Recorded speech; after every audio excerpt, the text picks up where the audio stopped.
Est-ce que vous avez conscience que vos pensées agissent sur votre vie? Avez-vous observé lorsque vous pensiez tous les jours à la même situation, à la même pensée, qu'est-ce qui se passait vraiment dans votre vie? Est-ce que vous êtes heureux ou heureuse en ce moment, actuellement? Et si vous saviez comment arrêter de penser de manière négative ou de plainte pour retrouver la joie et le bonheur? Ce que nous pensons, nous le devenons. Pense à toi, sinon qui le fera? Citation de Bouddha. Ce qui signifie que nos envies, nos pensées, nos croyances agissent de façon invisible sur nos attitudes, nos actes et donc sur les résultats que nous obtenons. C'est le sujet de cette capsule coaching que tu peux aussi écouter en marchant. Selon plusieurs études, nous avons en moyenne 60 000 pensées par jour, mais seulement 20% d'entre elles sont positives, soit 80% de négatives. Et oui, notre cerveau est notre pilote automatique qui nous conduit là où nous lui disons d'aller, consciemment ou inconsciemment. J'ai une première question pour toi.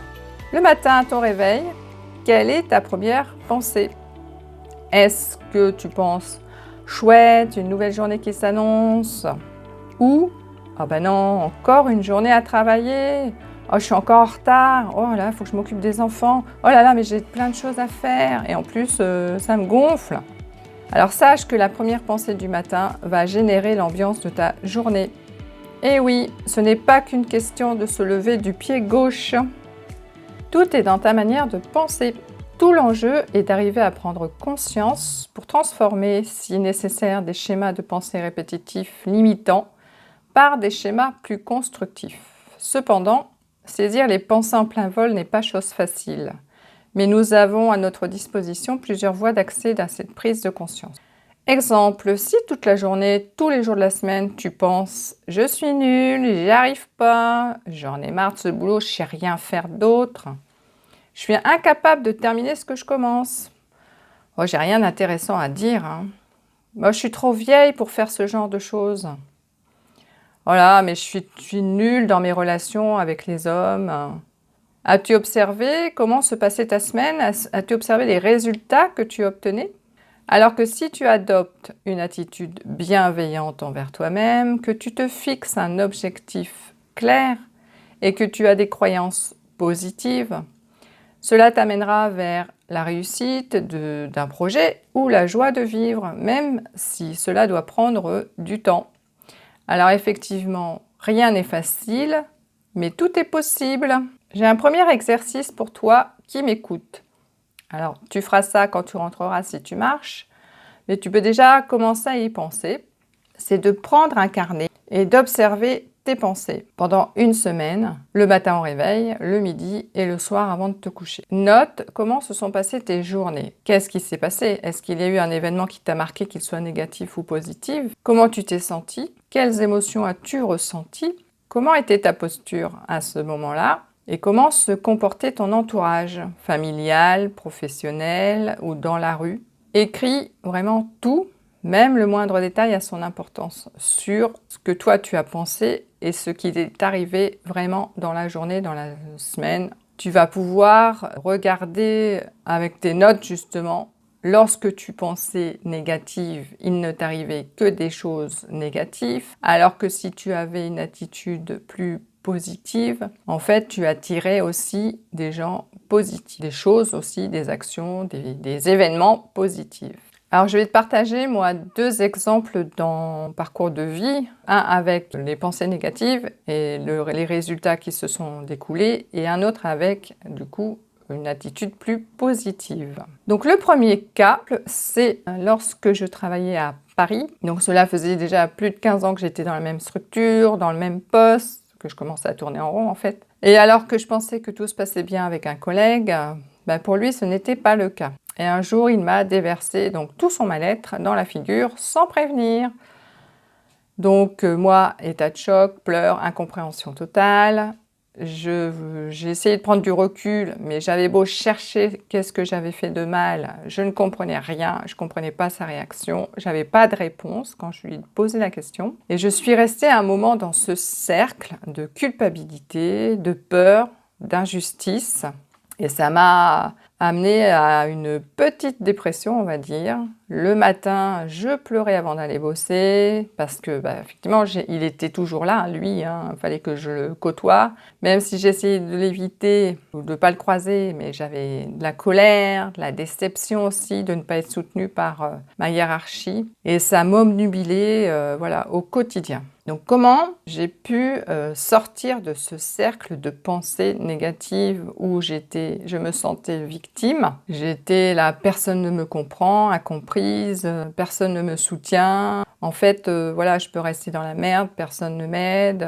Parce que j'aurais pu rester dans ce marasme pendant longtemps et continuer à subir cette situation conflictuelle. Hein. Mais à quel prix ? Alors déjà, j'ai mis un stop. J'ai été voir le médecin, j'ai eu un arrêt de travail de 2 semaines où j'ai pu du coup prendre du recul, observer cette situation, rechercher des techniques qui me permettent d'arrêter de penser ça et de reprendre plus confiance en moi et repartir sur des bonnes ondes, on va dire, positives. J'ai trouvé la méditation Yoga Nidra qui m'a beaucoup aidée. Je pratiquais tous les matins. Je me suis remise aussi à la marche, au mouvement. Je ne suis pas quelqu'un qui reste assise à m'apitoyer sur mon sort, donc j'ai repris la marche. Dans Paris, j'ai visité tout mon quartier, enfin, je faisais de grandes balades et je m'étais fixé un nouvel objectif parce que sans objectif, c'est difficile de retrouver du sens en fait à son rythme quotidien. Donc j'avais décidé de me battre et justement, je voulais ne pas faire plaisir à ce collègue en lui montrant qu'il n'avait pas réussi à me mettre pied à terre. Alors effectivement, il m'a fallu énormément de courage, de volonté, de persévérance et surtout, j'ai pris conscience qu'il n'y avait que moi qui pouvais me sortir de cette situation. Puisque de toute façon, les autres, j'ai vu le résultat. Alors aujourd'hui, je ne peux que remercier ce collègue car il m'a aidé, il m'a en fait donné un gros coup de pied aux fesses pour me faire comprendre que je n'avais plus ma place dans cette structure. Que ça faisait déjà des années que je tournais en rond et que je ne savais pas où aller, quoi faire, eh bien, il m'a aidé à prendre conscience que c'était le moment de partir et de trouver une autre voie, de faire un nouveau départ professionnel et même personnel. Est-ce que cette histoire vous rappelle un événement dans votre vie? Comment avez-vous réagi à ce moment-là? J'aimerais bien que vous me mettiez en commentaire, si c'est le cas, comment ça s'est passé et en quelques lignes. Est-ce que ça vous rappelle un événement que vous étiez dans une pensée négative et que vous avez décidé de réagir et ça vous a apporté du coup un résultat positif? Nous devenons ce que nous pensons concerne tous les domaines de vie. Les situations que je vous présente alors, sont dans le milieu professionnel, mais cela peut arriver aussi dans la sphère familiale ou amicale. Alors, le deuxième exemple, plus dans une posture, on va dire, bienveillante et positive, c'était il y a quelque temps, moi je prends le bus pour aller travailler et j'observe, moi j'adore observer les gens, bon, même s'ils sont sur leur téléphone. Mais j'ai eu cette réflexion. Je les imaginais, en fait, ces personnes qui arrivaient donc non souriants au boulot, en faisant la tête, sans dire bonjour à leurs collègues, et penser à justement la réaction des collègues en rencontrant ces personnes qui vont direct dans leur bureau, s'assoient, font leur boulot et au revoir. Alors on sait, hein, dans le milieu professionnel, il y a toujours des commères et des gens qui peuvent dire « Ah, elle est mal lunée celle-là, elle n'a pas eu son câlin du matin, elle n'est pas de bonne humeur, oh là là !» Vaut mieux pas aller la voir aujourd'hui. Hein. Est-ce que ça vous parle? Je suis sûre que oui. Après, effectivement, on ne sait pas ce qui se passe dans la vie des gens, mais en optant pour un comportement de repli négatif, on attire forcément l'attention et cela va nous mettre encore plus dans ce cercle vicieux parce que, du côté de la personne qui ne dit pas bonjour, ça va être elles ont que ça à faire, on raconte plein de choses sur mon dos, rien d'agréable. Vous imaginez la situation. Maintenant, imaginez que cette personne a décidé de changer sa manière de penser pour être bien dans sa vie. À votre avis, comment elle va aborder sa journée? Même si la nuit n'a pas été bonne, enfin, les enfants n'ont pas dormi, il y a eu la pleine lune, il y a eu du bruit, enfin, pas très bonne nuit.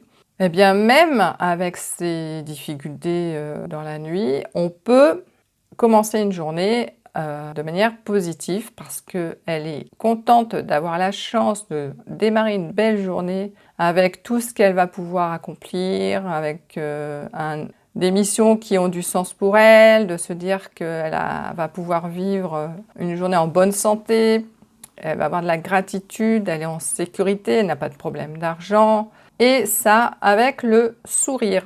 Est-ce que lorsque vous arrivez au travail, vous dites bonjour avec un grand sourire le matin à vos collègues? Essayez, hein, je vous garantis un changement dans votre journée. En souriant, vous informez votre cerveau que tout va bien et vous attirez les sourires, vous attirez le positif. Vous n'avez jamais remarqué, certains jours dans la rue, les gens vous regardent plus que d'autres jours et autrement. Eh bien, c'est parce que vous dégagez de la joie, de la bienveillance, sans même vous en rendre compte. Cela m'arrive assez souvent, mais je me demande encore qu'est-ce que j'ai. Est-ce que j'ai un truc sur la figure, j'ai une tache, ou j'ai ma veste qui est mal accrochée. Enfin, on se pose toujours des questions alors que c'est normal, enfin, au quotidien, de rayonner de la positivité pour que justement tout le monde aille bien et aille vers cette positivité et arrêter de s'auto-flageller avec des pensées négatives. On a la vie qu'on pense. Voilà, nous devenons ce que nous pensons. Eh bien, tant qu'on est dans un cercle négatif, on aura une vie négative. Alors que si on a des pensées positives comme tout va bien, j'ai fait ça, c'était super, j'ai réalisé enfin cet objectif, j'ai rencontré enfin cette personne, j'ai réussi à faire du sport, votre vie sera beaucoup plus harmonieuse et rayonnante. Donc comment arrêter ces pensées qui nous gâchent la vie? Je l'ai déjà un peu abordé dans mes exemples. Donc la posture, comment vous vous tenez? Se tenir droit, le regard loin devant, les épaules basses, est une posture, on va dire, qui apporte aussi la positivité. Alors que si vous vous tenez complètement plié, la tête sur vos chaussures, en plus vous bloquez votre diaphragme, ça va bloquer la respiration et vous allez être plus dans le mode victime, donc qui vous amène plus de négativité. Alors en premier lieu, on regarde sa posture. Ensuite, le sourire dès le matin en pensant à la chance de vivre une nouvelle journée. Souris. Alors, on ne sourit pas un sourire forcé, fait une grimace, mais vraiment, dans notre cerveau, on pense positif. On regarde autour de soi qu'est-ce qui se passe au lever de soleil, la nature. Si vous êtes en ville, moi je suis en ville aussi, mais je suis au bord de l'Erdre, donc j'ai de beaux paysages. Il y a toujours des choses autour de soi qui nous permettent de se dire « Waouh, c'est trop beau !» Et même en pensant à vos enfants, à une blague que vous avez dans votre tête, enfin, voilà, vous souriez et vous émettez à votre cerveau que tout va bien. Ensuite, vous pouvez aussi respirer, faire de la respiration consciente. À tous les moments de la journée, vous faites quelques grandes respirations, inspiration par le nez, expiration par la bouche. Gonflez bien votre ventre et expirez en essayant mentalement de se dire « j'inspire la sérénité et j'expire tout ce dont je n'ai plus besoin ». Ensuite, le mouvement, parce que le mouvement, c'est vraiment le déclencheur de changement de pensée. Dès que vous pensez négatif, vous bougez. Vous comptez 5, 4, 3, 2, 1 et vous faites autre chose, vous changez de pièce. Vous vous levez, vous faites quelques pas, ça va du coup perturber votre cerveau, vos pensées, et vous allez penser à autre chose. Et aussi, faites une chose qui vous plaît, qui vous rend plus joyeuse. Ensuite, il y a l'environnement. Alors effectivement, qu'il soit familial ou professionnel, ne fréquentez que des personnes qui vous apportent de la bonne humeur ou qui s'intéressent vraiment à ce que vous faites, à ce que vous dites, à ce que vous êtes, qui ne vous tirent pas vers le bas, mais plutôt vers le haut. Parce que ça joue énormément. Alors effectivement, il y aura toujours des gens qui vous diront que ce que vous faites, c'est pas ça qu'il faut faire. Mais en fait, n'écoutez pas l'avis des autres parce que ce n'est que l'avis des autres. Et puis, il n'y a que vous qui savez ce qui est bon pour vous. Donc avec tous ces petits conseils, est-ce que vous êtes prête à un changement dans votre vie? Un changement de pensée plus positif? Moi, je vous mets au défi de poser une action par jour pour vérifier par vous-même que ce que vous pensez, vous le devenez. C'est-à-dire que ce que vous pensez, en fait, il y a quelque chose qui arrive C'est vous qui allez faire que votre vie va changer ou pas. Et n'oubliez pas que vous êtes la personne la plus importante de votre vie. Si vous avez aimé cette capsule, un pouce est toujours le bienvenu et partagez autour de vous afin que ces informations circulent et fassent du bien au plus grand monde. Et je vous souhaite une belle journée ou une bonne soirée et je vous dis à bientôt.